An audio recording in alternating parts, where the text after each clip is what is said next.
All right, so we're gonna start back in with Aaron on the concepts of UV editing to prepare for a 3D or for a texture. To prepare for a texture. Yes. Okay. All right, so first of all, I wanted to just show you what a UV looks like in terms of the 3D model itself.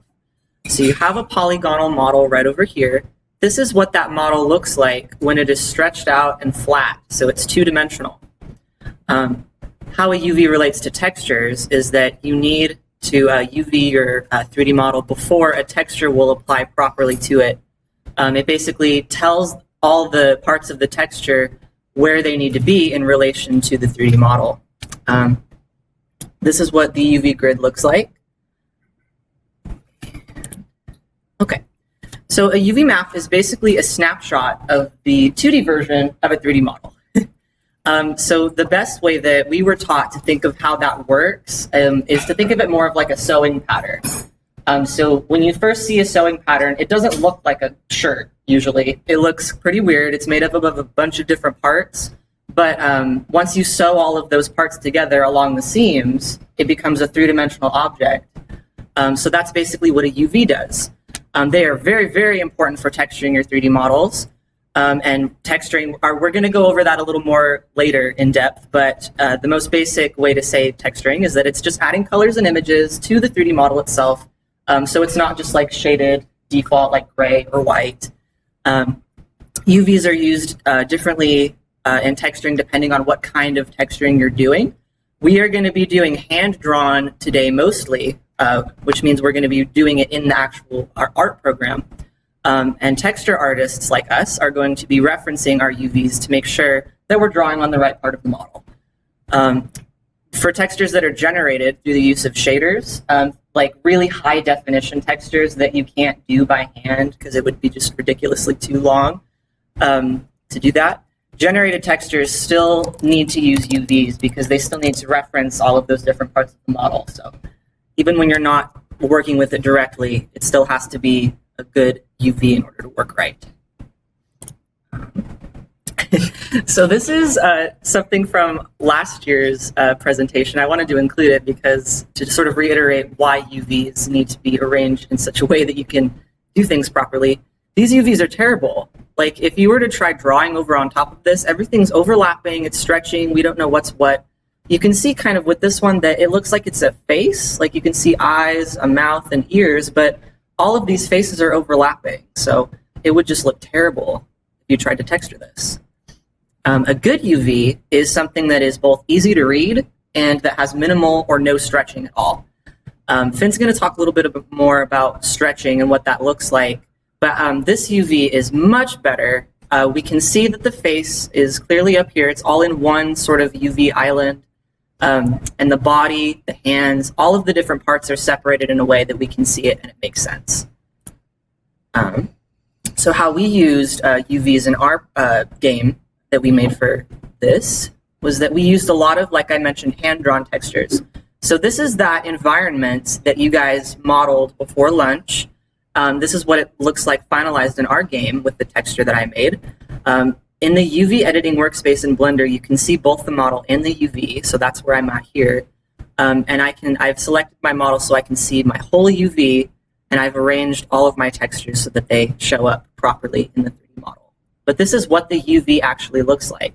It's just a collection of groupings of faces, so it's pretty easy to understand, I think, once you kind of figure it out with this activity that we're going to do.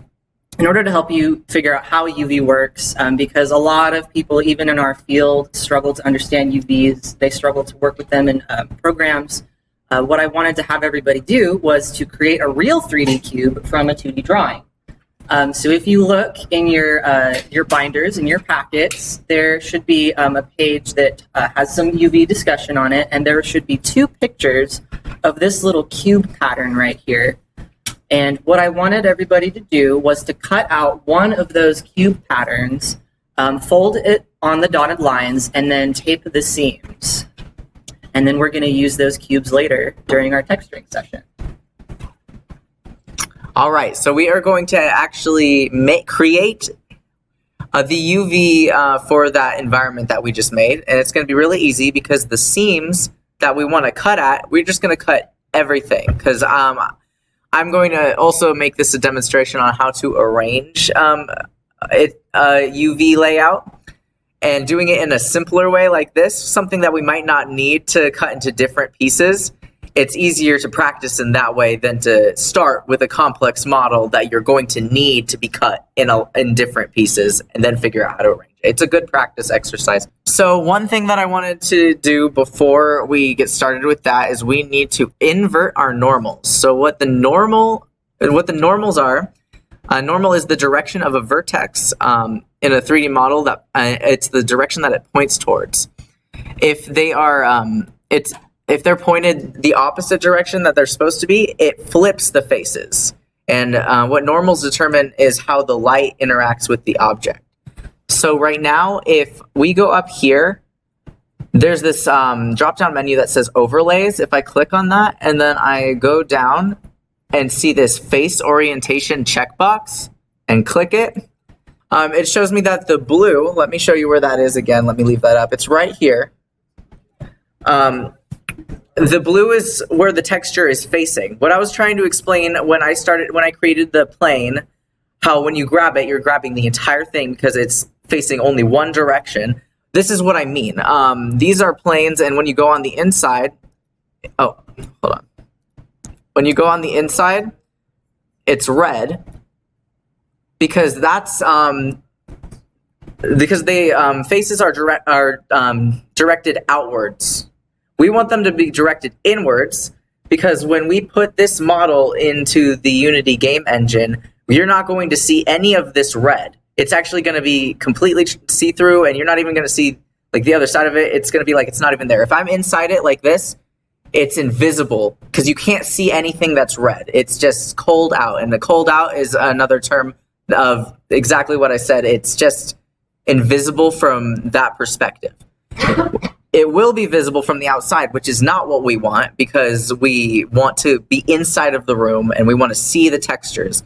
So make sure you're still in edit mode and make sure you're still in face select and press the A key on your keyboard. And now something I didn't reiterate before that I know you all have pretty much figured out by now is when you select something, you have to make sure that you're clicking it first and it'll be highlighted like this. And so make sure everything is highlighted. If you box select like this, you're not selecting everything because it is based on perspective. If you turn like down here, this bottom is not selected. So you can press A to make sure that everything is selected. And then the shortcut command to inverting normals. Oh, wait. Excuse me. It's going to always try to make it go on the outside. What you want to do is Shift N, and then this little fun menu comes up at the bottom. It's called the last operation menu.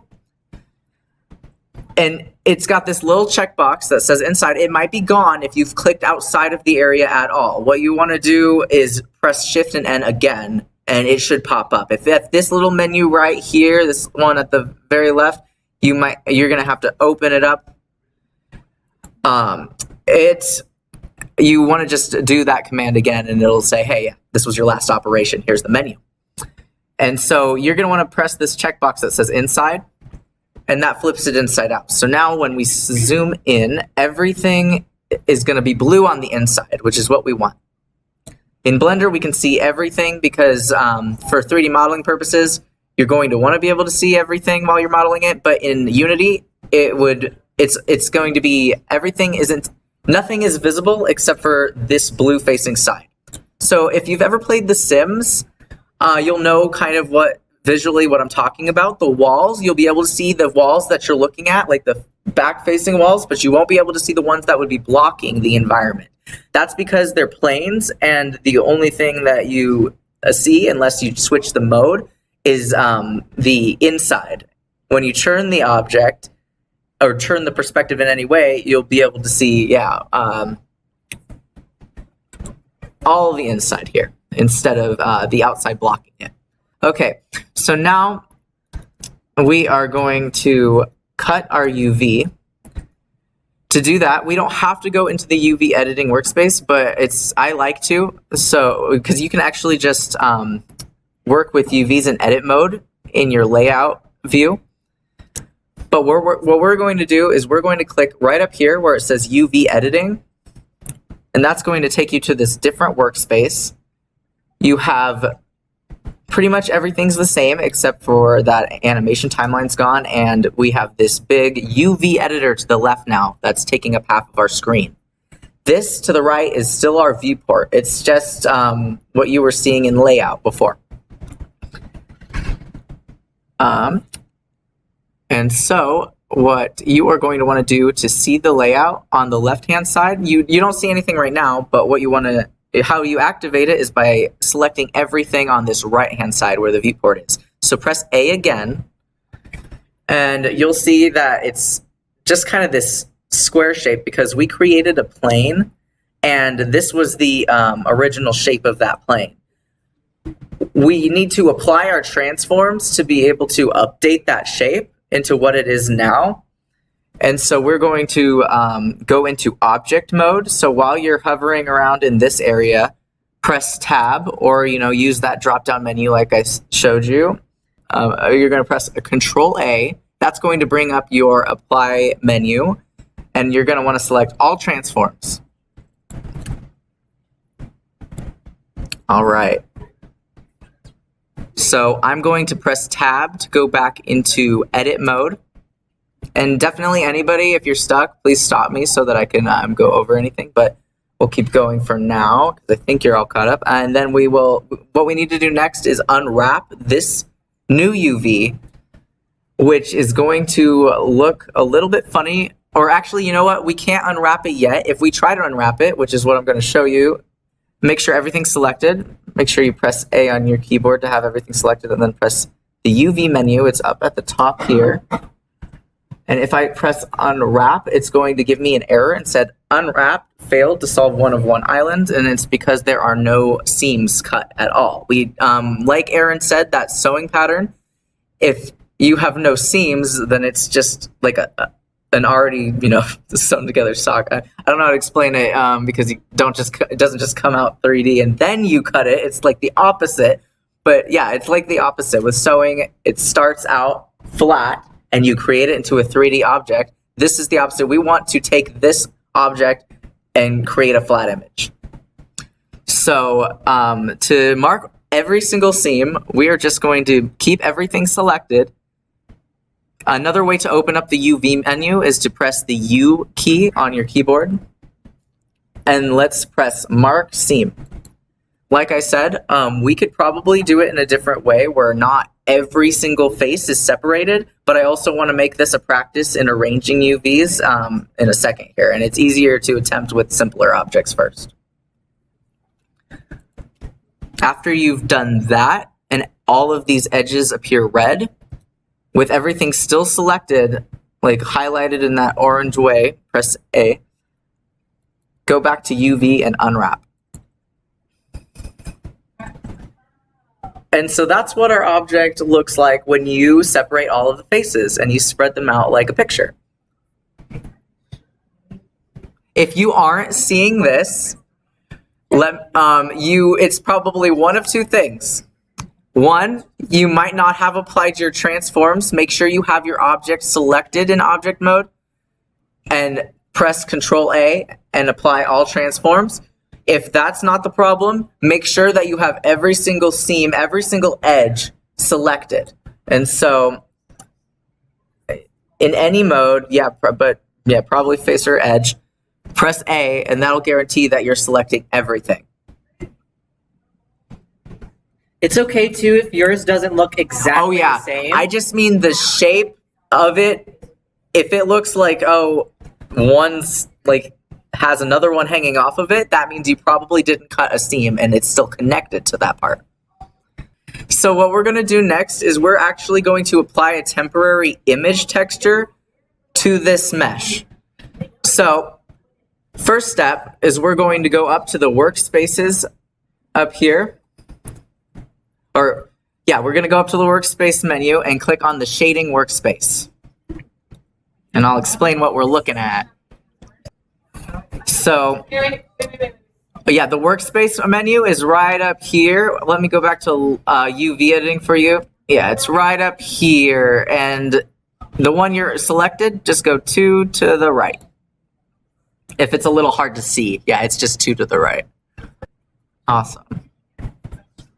Okay, so this is where we're going to modify and add materials to our objects. This to the left is a file browser.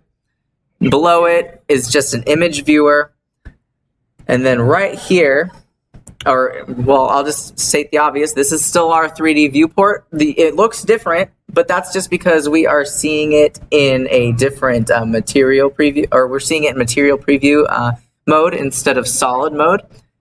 Up here at the very top right, you want to go ahead and you'll be on material preview mode by default. Click on the one to the left of it, and that's what you were looking at before.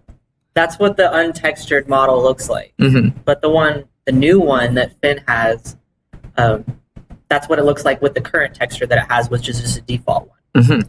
The material preview texture is really good for adding full lighting to this object so that you can pay attention. You don't have to worry about those like nuances when you're texturing it. Below it, this is where all the magic happens. The right is the same as the first two workspaces, so I'm not going to explain it other than, yep, our outliner is still here, and our properties menu is still here. And so go ahead and with that object selected, press this button that says new with a plus button to the left of it. And that's going to add a new material.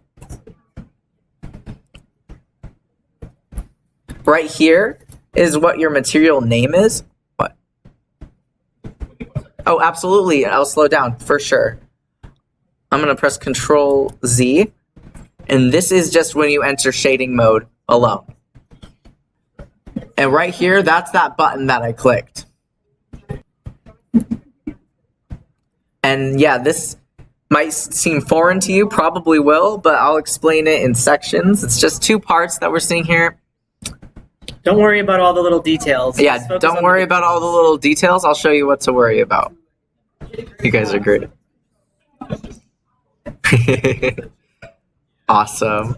This end here, material output, this is called a node, and so is this to the left, but this material output, anything connected to it affects the way our texture looks, or our material.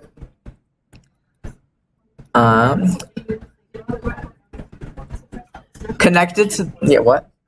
Oh yeah, continue. Yeah, go for it. Okay, really quickly, I just want to explain the difference between material and texture because in layman's terms, those terms are used interchangeably a lot, but in 3D modeling, they're completely different.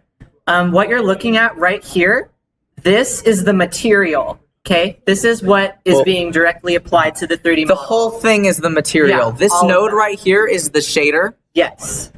And this is the output node, but the whole thing is what makes up your material. Yes. But the texture is just the image files that you're putting into it, that you're attaching to the material. Yeah, we also just say, the texture to refer to as the way it visually looks. We use material interchangeably in that way, like Aaron said. But when we're working in Blender, just remember that material does have a difference from texture, specifically an image texture, which is a type of node, which we're going to add here soon. First, I'm going to explain that this right here is the default shader, the one that says principled BSDF. It's a little, let me, for now, zoom this up. So, if you missed me zooming that up, all I did was grab this and drag it, or if you grab right in the middle, it allows you to adjust that there. This controls things like the color of the material and the way that the light hits the surface, how it looks, like if it has a shine to it, if it's metallic, if it's more of a matte texture, or if it's got a clear coat. You can do lots of things there, including add a glow effect. That's emission. But right now, we are only going to be worrying about base color. That's it. Don't worry about anything else. We're just connecting an image texture to that base color. So now that you know what these are, ignore them. Don't let them complicate the process. Just try to follow along the best you can, and I'm sure you'll start to see that all we're doing is, instead of a base color, is we're going to add an image texture and then replace and attach it where this little yellow circle is. That is where we can make a connection and replace whatever is right here with whatever image we want. Now, really quick, I want to have you guys take a couple of minutes to look up on the internet a UV map checker texture. I will also show you that Blender has a default one, but I have reasons for preferring something a little more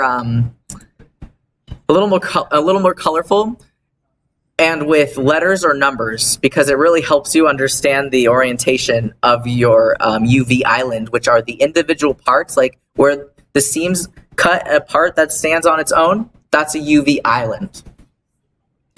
So for example,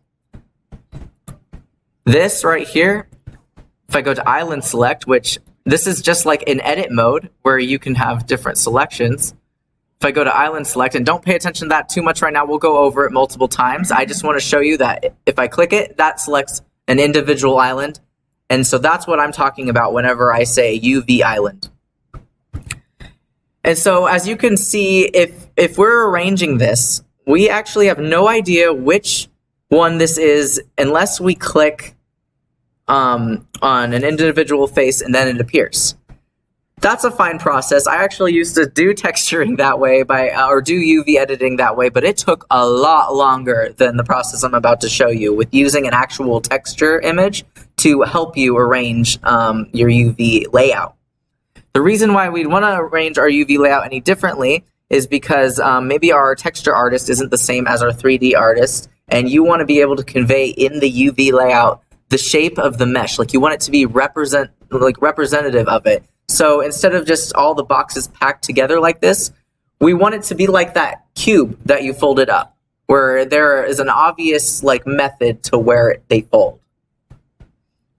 And we want the seams to be able to mostly line up with other seams, just because it's way easier when you're the texture artist to look at that and be like, okay, I can see visually where you put those faces, even though they probably will still need to check just in case. It's just the process. But if you do it well enough, they won't need to check.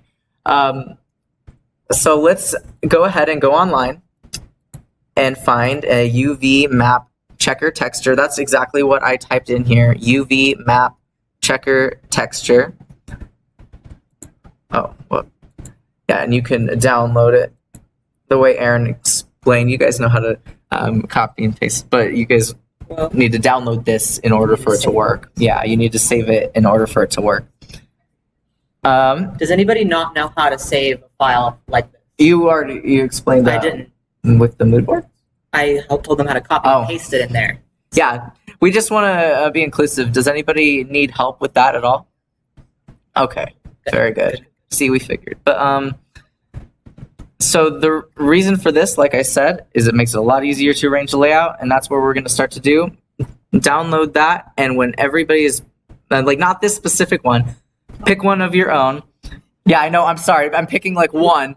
Honestly, something like this is more of, it's not exactly what the UV grid for Blender looks like. It looks a lot different than this, but the black and white makes it a lot harder for me personally to arrange my UVs. So I'm going to just show you the tricks that I've used to overcome that, because I'm sure some of you will have issues with it too. And so the one that I have, let me show you, is my favorite. I've saved it, and I've never used another one just because I really like it. Where is checker texture? Right here. It's right here. This is the one I use. I really like it, especially because it has these circles in the middle, these white circles that kind of help you line things up if you're having trouble.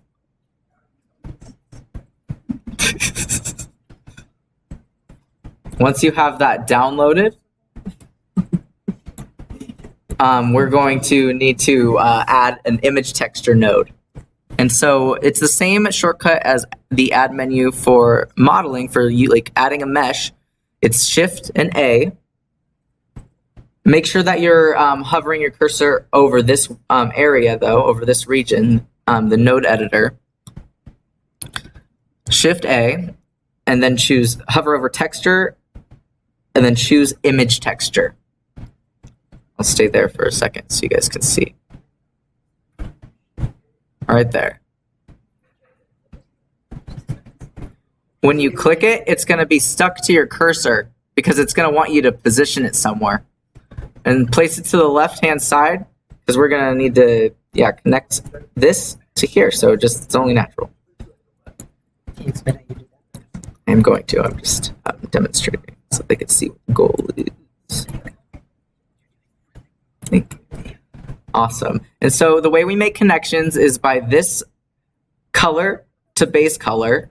This yellow dot connects to this yellow dot. Click it and drag, and you'll be able to make connections. It's going to snap, so you're going to want to snap it onto that base color and let go. It's black because you don't have your image selected, but if you go to the image texture node right here, and you press open, you can open that. And for time's sake, or actually no, I'm just going to show. To do the UV grid, you would have just pressed new. And here we have generated types. And they've got a UV grid right there. So new instead of open is how you would do their default one. And that's how that one appears. You can see that there is help with the colors of the plus signs, but I find it a lot easier to understand the orientation of the UV island if there's letters of some kind. So instead, I'm going to go back and do that again by opening my file. Open my checker map. And so this is what it looks like right now. And all I'm going to do now is just go back into the UV editing workspace. I'll let you guys catch up. Make sure that you have everything selected, and you'll see like exactly where your UV islands are and where the texture is going to be presented on the mesh. Okay, so what I like to do, after you make sure everything is selected, it helps me see if this is not starting out in the boundary in that square where the image is, because it can just be hard to notice those white lines against other white lines. That might not be an issue you're having with your specific texture if you chose something different, but this is a great way to just have a better view of it. And also, if you move everything out, we'll be able to select individual faces and then drag them back in and arrange it like shell by shell. And shell, if I didn't already mention it, it's interchangeable for island. So I'm going to press the 1 button to go into front view. 1 on your number pad, not on your keyboard. And then select that front-facing face so that we know where that one is. It's actually going to be important for us to go into material preview mode. And so if you can't see it, it's hidden because of this boundary here. So notice that when I drag this back this way, it hides options. So if you're not seeing it, click this dark boundary in the middle, this dark line, click and drag, and it'll reveal them. We're going to want to change into material preview mode up in this viewport shading menu to the top right. Now you can see the texture on your mesh. Next, we're just going to want to drag that front-facing one down into the space. And you'll notice it's upside down. If you go over here on the UV editor side, we can transform these like I already showed you by selecting it. I kind of glazed over that, so let me reiterate. If you click it, it'll select a component. If you're in the default, if you haven't switched to island select, then you'll be selecting the corners, the vertices. So make sure that you go to the 4th one, which is island select. Select that entire island. To rotate it, press the R key on your keyboard, and then we can type a number of the degree that we want to rotate it. So I'm going to type 180. And we can see that the problem is also that our UV is flipped. And that's because they're inverse. Yeah, that's because the normals are inverse. If you go inward, it's right facing. So we're going to go ahead and keep it flipped. But if you flip it, well, I'm not going to show you how to flip it. So there. The next thing you're going to want to do after you have that set up is just go to your side view, the right side view. We're going to want to choose a shell to put right here. Press the 3 on your number pad. And don't just select that face because it's going to deselect the face that you did previously. You're going to want to either hold shift or hover over that with your cursor and press L. L selects, if you're in face mode, it selects everything that's linked to that UV shell, that UV island. If you're in edge mode, it selects any edge that's also attached to that edge. So since we know it's supposed to be on the right-hand side, we can go ahead and drag that there. And it's flipped, so that's correct. I'm going to look at this side here. And when you're arranging them, make sure you keep somewhat of a gap because the texture artist is going to appreciate the leeway in not accidentally overlapping their textures. If it's too close, then they might accidentally draw a line that goes into that boundary, and that's just going to be a little messy. It makes it a lot less messy if you leave a gap. A wonderful test for seeing if you've got them aligned correctly or even in the right spot is by box selecting your entire UV layout here on the left side. Click and drag and box select the entire thing. If you drag it back and forth, like on one of the axes or in any way, you'll see that smooth transition there. If you look on the right-hand side, you'll see that it's not perfect, which it doesn't have to be, but you'll see it's obviously in the right place because it follows right along in a seamless way.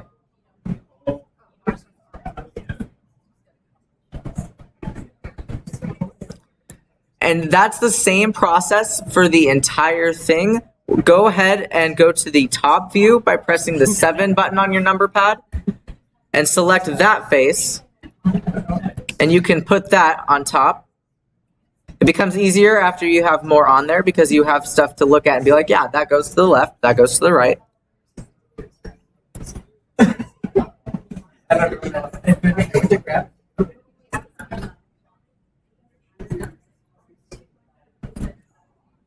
And like I said, it doesn't have to be perfect. It just has to make sense. If you look at this on the left-hand side, you can obviously tell how it can be translated into the mesh on the right-hand side. So I'm going to continue now. I just meant continue that process. I'm going to give them time to work on the rest of laying it out. If anybody has any questions, let me know. But it's the same process for the rest of it. And it doesn't have to be, you're in control of how this layout shows up.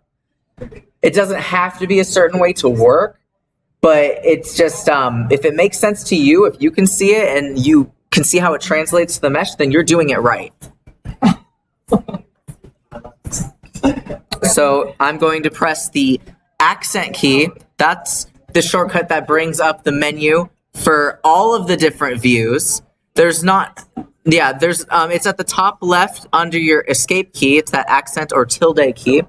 It brings up all of the different views. And it also shows you the shortcuts for them as well.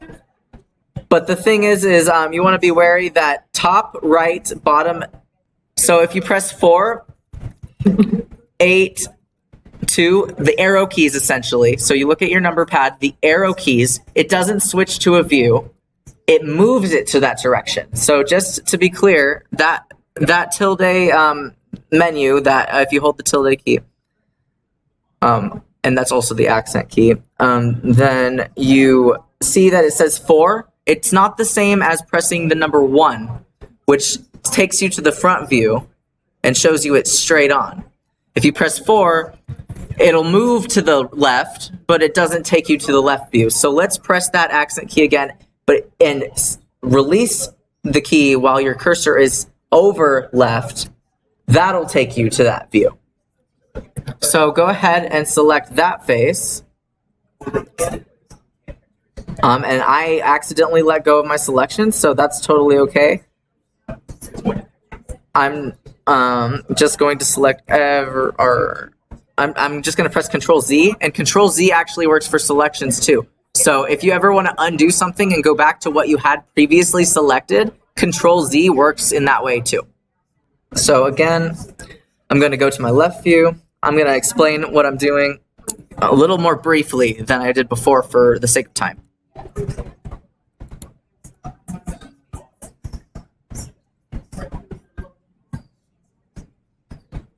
This one you'll see has another problem. It's new. I didn't show you guys this. It's upside down, just like, or I guess I did show you this. It's just upside down like the first one. So it's the same solution. You press R, 180. Forgot about that first guy. If if the numbers are upside down, same solution every time. If it's only 90 degrees wrong, you just rotate it by either negative 90 degrees or 90 degrees.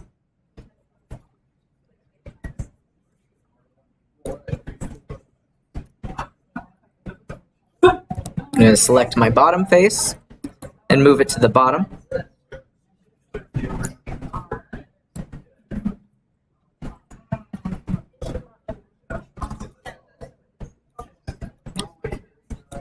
And then the back you can attach to either side, honestly, either the top one or the bottom one. I'll move it right here. You might have to rotate it, depending on... Okay, there you go. Perfect. And I'm going to do my test again, which is select the whole thing and drag the UV layout around. You'll see not everything moves around the same, and that's because it can't do that the entire way around. If you turn it this way to the front-facing view, or not the completely, because, yeah. If you turn it to more of the front-facing view, you should be able to see what it's doing. This should make sense.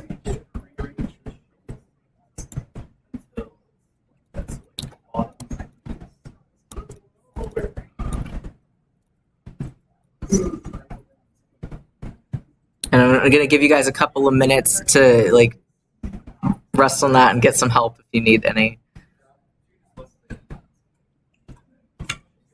Because we definitely know it's a lot, and I honestly didn't understand UV layouts as well as I do for a long time. So to try to understand it all in one day, it's definitely more than we're expecting you to do. Or yeah, that's definitely more than we're expecting you to do. I know some of you might not be done yet, but those who are, you're going to want this entire thing to fit inside of this box. So after you're finished, select everything so that we're scaling it all at once. And then press the S key on your keyboard and drag it down until the whole thing fits in there.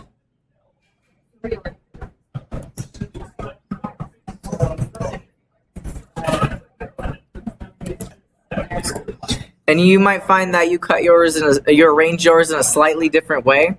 Again, as long as it still makes sense, there's lots of ways to arrange that cube. There's a lot of ways to put those two parts that stick out that you fold inwards, but it still is the same kind of UV, so they're still valid.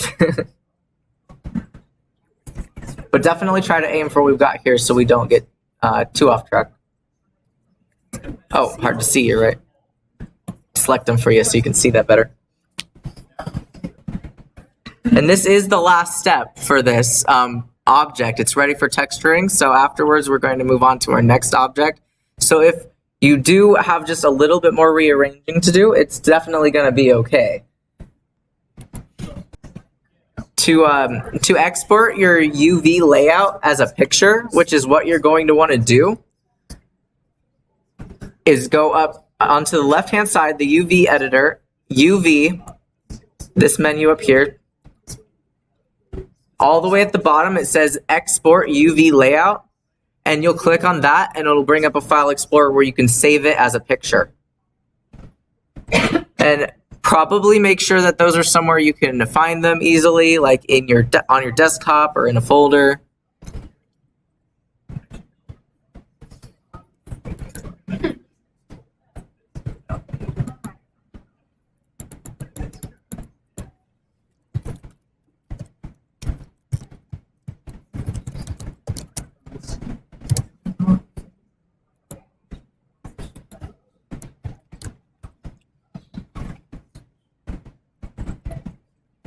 Oh, mine auto-saved and deselected everything. Cool. Thanks, Blender. And just to repeat those last steps, you want to make sure that you're scaling everything on your UV layout down to fit in those boundaries, because when we actually have those textures, the texture image is not going to continue outside those boundaries. Well, it is, but it's going to tile, and it's not going to be what you want. The UV, and yeah, the picture's not going to export with that part at all. It's going to be cut off. All right, we're going to wrap up and go to our introduction for the next object, which is the interactive cube. That's the object that you're going to be interacting with for the entire game. Hence the name. All right, so this is what the cube looks like without any texture on it. Looks like a vitamin gummy. It does. It does look a little strange. Let me go back to that initial picture where I showed you a sneak peek of all of the assets. There it is, right there. There's our cube.